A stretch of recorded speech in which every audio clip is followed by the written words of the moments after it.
Hey everyone, and welcome back to the English Master channel. I'm Asadella. And I'm Sarah. Today we're doing something a little different, a pronunciation special. Yes, we're calling it Stop Saying This because we've noticed that some of the most common mistakes English learners make are actually quite small, but they can change the meaning of a word completely. Exactly. And the good news is, once you know what to listen for, you can fix them quickly. So today we're going to walk you through the most frequent pronunciation errors, show you how to make the correct sounds, and practice together. This is going to be a longer episode, so feel free to pause, replay, and practice along with us. And if you enjoy these deep dive lessons, please hit that like button, subscribe to English Master channel, and let us know in the comments which sound you find most difficult. All right, let's start with one of the trickiest areas for many learners, vowel sounds. Vowels in English can be confusing because we have more vowel sounds than letters. For example, the difference between ship and sheep is just one tiny change in the tongue position. Right, ship has a short I sound like in sit or bit. Sheep has a long E sound like in see or tree. Let's practice together. I'll say the short one first, then the long one. Listen carefully and repeat after me.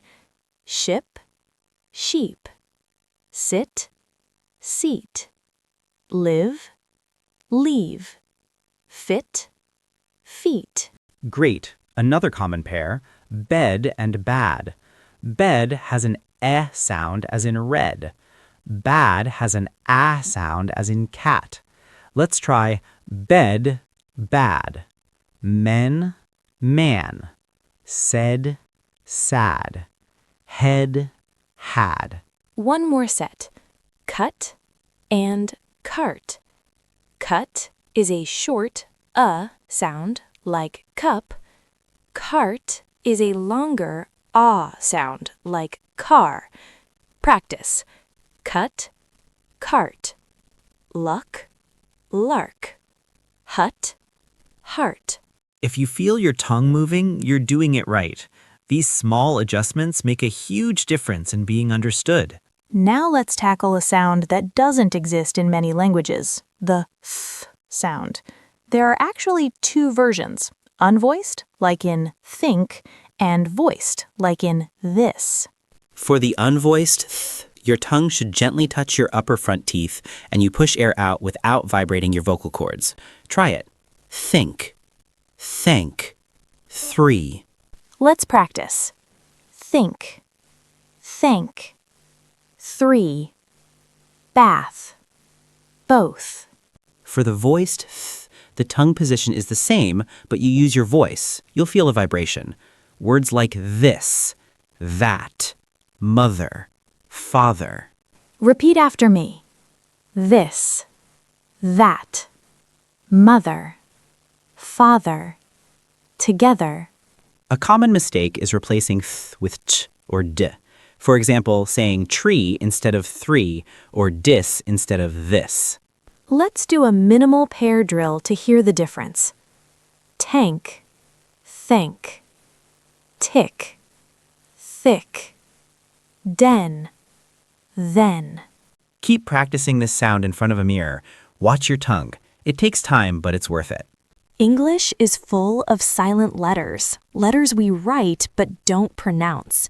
They can be confusing, but once you know the patterns, they become easier. Let's start with silent K before N. No, not cano. Knife, knee, knock. Silent B after M or before T. Comb, not comb. Thumb, doubt, debt. Silent W before R. Right, wrong, wrist, wreck. And sometimes silent H. Hour, honest, honor. Let's put them in sentences. Repeat after me. I know the answer. She has a comb in her bag.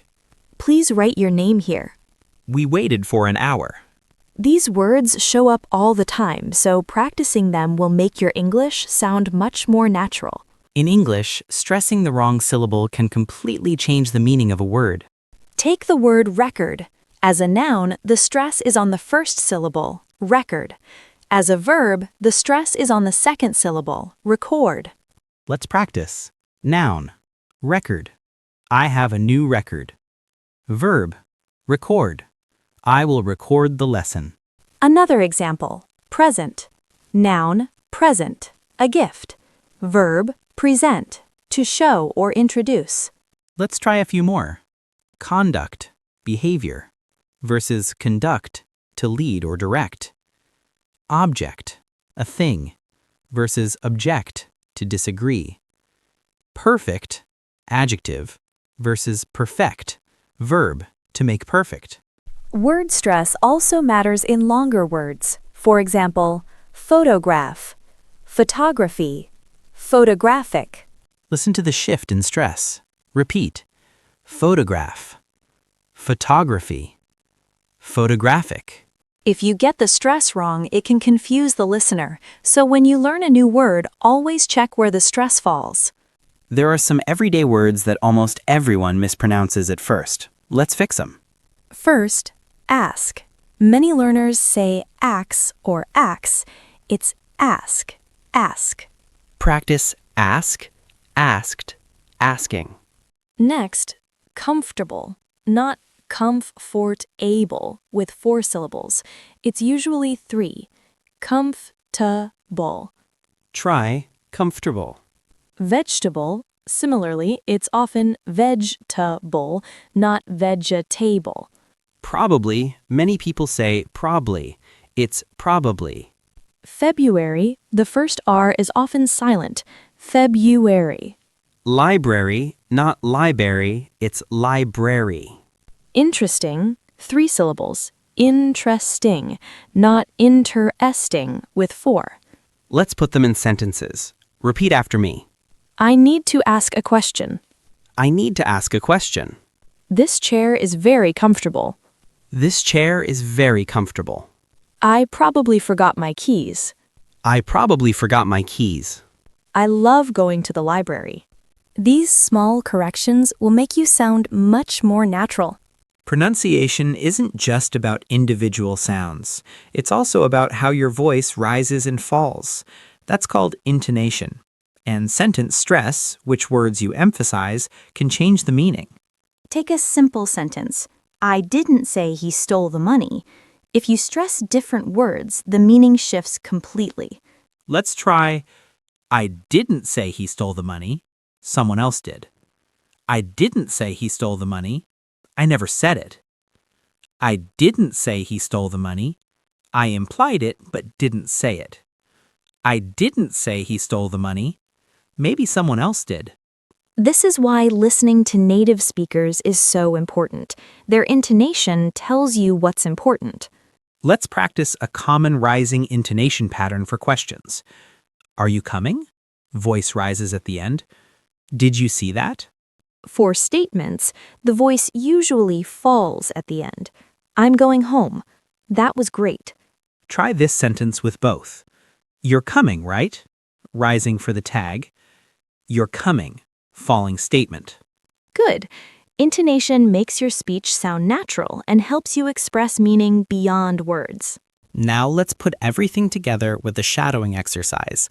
I'll say a sentence and you repeat immediately after, copying my pronunciation, stress, and intonation. Let's start slow. I think 3 things are interesting. She asked for a comfortable chair. We need to record the record. I probably left my phone in the library. Did you say you know the answer? Great.